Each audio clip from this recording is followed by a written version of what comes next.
Hello there, Geminis. Welcome to your weekly tarot reading. So I'm going to switch things up a little bit, and I'm going to talk to you about your spiritual advice first. These bottom 5 cards, mainly because I feel like there are some issues that you have to work through. And from there, we'll go into your love reading, because this is going to kind of, it's related to this. So once we clear this energy out of the way, the love reading will make a lot more sense, okay? I've done this for Virgos before, mainly because I felt like there was a need for it, and I think it might be helpful for you guys as you navigate the energies of this week, because I feel like it's a little intense. So in terms of your spiritual advice, I feel like the main message for you is to kind of stay in the present moment, count your blessings, and really look at what you do have in front of you. So rather than scanning the horizon for new opportunities, for escapism, for things that you wish, could be there, could come in, for things that you long for, rather than doing that, scanning the horizon and never being completely 100% content, count your blessings, live in the moment, and take stock of what you have, especially the people that are around you, especially the people that are working towards building something with you, and the people that are reliable and have always been consistent in their effort and consistent in their ability to be there for you when you need them. And the reason why I say that is I feel like this is the energy of somebody looking for, like an outsider looking in, okay? Looking in at a situation, possibly wanting what you have, wanting your position, wanting the love and the guidance and the blessings. So somebody is looking in on you, possibly like, checking on you. I'm seeing like checking on social media and things like that, okay? Somebody that's like constantly monitoring what you're doing, how you appear, what you talk about. And I feel like there's a deep sense of this person being quite controlling, wanting to dominate the situation and wanting to tell you, you should do this, you should do that. And so they have this laser beam focus on first your household, your work sector, your ability to lead others as well. So I feel like there's kind of honing in, trying to figure out what you're doing, possibly wanting your position, wanting your work, wanting all the blessings that you have. I don't see an energy of somebody sabotaging you. I don't sense that. But I feel like somebody really wants what you have. And so if it's a job, do the best to your capabilities. Don't leave room for somebody to sneak in from under you and steal things from right under you. If it's a relationship as well, nurture your marriage, nurture your family, nurture your relationship, and embody this energy of the Emperor, trying to do the right thing, trying to follow that voice of reason, that voice of rationality, and taking a stance, okay? So being very firm in what you believe in. So if it's a work situation, if somebody is doing something that you don't like, you can't be passive aggressive. You need to really speak up. So I feel like there is some passive aggressiveness. And I feel like, if somebody does something that we don't like, we need to hold them accountable for the way that they treat us, for the way that they behave. Rather than just saying, I'm going to avoid that person, right? Like the problem doesn't go away if you avoid it. And then if you kind of seethe in anger over something that they did, but you never address it with them, then you can't really be angry at them for the things that they do, because they're not really aware of the impact of these actions on you. So it's up to you to really, defend your territory, stand your ground, and not have to, cower because of conflict, or cower away from conflict because you're conflict avoidant. So I feel like this is a good week for you to be very firm with how you are expressing yourself, and be less mutable, be a little bit more forthright in your expectations for other people. If you are in a leadership position, a lot of people look up to you. We have here the Three of Pentacles, wanting to build things with you, coming to you to consult you, and coming to you for your guidance and your clarity and your expertise. And a lot of you guys, you're very, very good as troubleshooters. You think really fast on your feet. You know a lot of things about a lot of things, and you know how to make problems go away for other people because you have a knack for problem solving, and you actually enjoy it. So I feel like a lot of people will be coming to you for opportunities for consultation, for advice, for clarity. And I see younger people as well, and I also see like older. So I see like not a you know, like a wide spectrum when it comes to age, but I feel like people who are very, very young, and then people who are a lot older than you. And the ones that are older than you, honestly, they're pushing your buttons, because I feel like for many of you in positions of power, you might be very, very young, and they're looking at you kind of skeptically. They feel as if you haven't really earned your stripes. You haven't had the years of experience under your belt, but nonetheless, you're very good at what you do.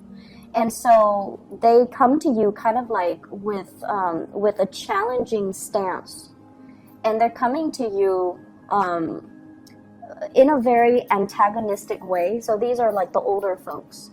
And I feel a lot of it has to do with their own, you know, insecurities, their own issues that they're projecting on you. But more than anything, stand your ground. Talk to them as if, you know, age doesn't really matter. Talk to them with that voice of authority and really, really stand up for what you believe in. So never mind the age gap. Just be very clear when you communicate, and be very firm when it comes to what you expect from other people, okay?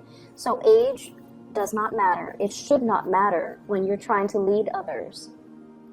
So I feel like in the home environment, it's the same type of energy, where some people feel like they're older than you. They have more knowledge, more wisdom, more insights, and that's not always the case, okay?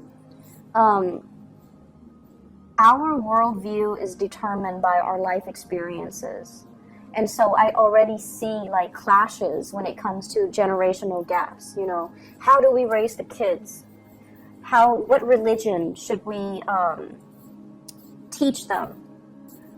You know, like how do we get a situation sorted out when there are too many people involved? So for example, if it's a marriage and the in-laws are involved and everyone is putting in their 2 cents when the marriage is between you and the partner and the children. So I feel like there are a lot of people meddling in your affairs because they're overstepping their boundaries. I mean, they mean well, but they're overstepping their boundaries, and they're giving you advice that's not really appropriate for you. So this is a good week overall for you to seek advice from a person who is in a position of authority. So for example, if you have, you know, if you need financial advice, consult a financial advisor. Don't talk to, you know, your cousin Joe, who's had like 3 bankruptcies, right? And then if you need marital relationship advice, consult a therapist, see a marriage counselor. Don't talk to your mom and dad who might have a very tenuous relationship with one another. So learning to ask for help from the right people, and then learning as well to really stand your ground and figure out what you need and demand it of other people. So it's not a great week for you to compromise. It's a great week for you to assert your authority and assert, you know, be a little bit more fixed, be a little bit more, I want to say, and no offense to anyone watching this, be less of a Gemini, less of a Libra, and be a little bit more fixed like an Aquarius. Because I feel like, you know, there are things that you cannot compromise on. And if the things are values related, it is really, really important for you to stand your ground, okay? So that's going to allow me to segue into the love relationship sector. because I feel like there's conflict coming into the picture. So the first thing I have here is the Three of Swords. The Three of Swords is a situation where a lot of words have been said. A lot of things have been out in the open that we can't really take back. A lot of, it's like too many things have happened. Too much has been said. Where do we go from here? But I feel like this process of unearthing these things that are problematic, that we have swept under the rug, or that we have ignored, or, you know, that we've never addressed with the other person, these things are meant to come out. These things are meant to come out into the open so that we can deal with them. Because, you know, the more we love somebody, the more they're gonna push our buttons, right? And the more time we spend with someone, the more good times and bad times start to build up. And so I feel like if things are not addressed, this is the week where they implode. This is the week where we talk about, I did all of this, what did you do? And then the other person is like, well, I did all of that too, what did you do? So it's like keeping scores of that internal side of you where, you know, as the twins, I feel like you want your partner to be like you. You want your partner to intuitively understand you. And you feel like if it's my soulmate, if it's somebody I'm meant to be with, they should understand me without me talking. Well, it doesn't really make sense. No one can intuitively and empathically sense what you need. And even then, you know, they're probably going to be picking things up like 75% of the time, rather than every single time. So it's really important for you to talk and communicate and not let things build up to this point, okay? And this is a really great battle, I feel like, between a relationship partner. And the reason I say that is we have here the Queen of Swords and the King of Swords. So air energy, a lot of communication, not a lot of feelings, not a lot of emotions. And so no one is really speaking from the heart. They're speaking from a space of calculation, keeping tabs, keeping scores. I did this, you did that. So it's a very cold, detached, and almost antagonistic type of a vibe that I'm getting here. You might be dealing with another air sign, so an Aquarius, a Gemini, or a Libra. And this is the Gemini card. She has like two faces to her. So I feel like this might be the partner that you're dealing with. You have somebody that is really good with animals. You have someone who is, I'm getting like an Ivy League type of education. So somebody that might have multiple degrees. They're very, very intelligent. They're very worldly. They're less, I want to say like, they're not like materialistic. So, you know, money doesn't really mean a lot to them. They care about higher ideals, higher values. They might also be like a social entrepreneur, a philanthropist. They want to fight a good fight. They want people to be well fed and happy. So you've got somebody who is like, it's an air sign, but I feel like they're a little bit more idealistic. Okay, so whereas for you, your sword is planted firmly on the ground, you're resting on it. So I feel like this denotes that, you know, you care about security, you care about having a good job, staying at a good job, building up your reputation, building up, you know, getting significant pay increases every year. So you care about these security things. But these security things are not really innately important for a typical Gemini. And over time, these things that you build up, because it's secure, because you believe, that's what you're meant to do. I feel like it's keeping you stuck, and it's not really allowing you to live out your dream. It's not allowing you to be flexible and mobile and, you know, really living a life that is authentically you rather than security based. And so you're coming across another person who is like a little bit more, it's like this is a twin energy. This is a really significant relationship where somebody is showing you a different side of themselves. So you can tell, you know, just the vibe, this person's a lot more relaxed and this person is very, very tense. This person, you know, they dress well, but it doesn't mean that they care about the material things. I feel like they're a world traveler. They collect objects and clothing and, you know, habits and languages from all different parts of the world. And I feel like, you know, they have this sense of exoticism about them, and you're naturally very drawn to them. You might be a little bit envious of their idealism. You might be envious of the way, the carefree, quote unquote, carefree life that they lead. And they don't seem like they're plagued with worries. They don't seem like they're torn and conflicted. And they don't seem like they have a lot of drama or a lot of problems in their lives, because they're just, you know, carefree and free-spirited and mobile. And so there are ideological clashes between you and this person when it comes to, you know, stability, relationships. There's mutual fascination here that I'm sensing, but you two value very, very different things. And this is somebody that I feel, if you are this person, you might have a lot of earth in you. If you are this person, you might have a lot of water in you, or fire, where, you know, you're philanthropic and you're kind of like a free spirit. And I feel like, you know, it's a situation where there might have been arguments, but there is a reconciliation, okay? So for those in relationship, you know, significant relationship or marriages, if there has been issues, there is an apology coming into the picture here with the Knight of Cups, which is like an offering, a peace offering, a peaceful gesture, a gesture to kind of like, let's just, you know, not beat a dead horse. Let's just overcome our ideological differences, and let's just agree to disagree. It doesn't mean that we passive-aggressively sweep things under the rug. It just means that we value each other enough to respect each other's differences and move away from it.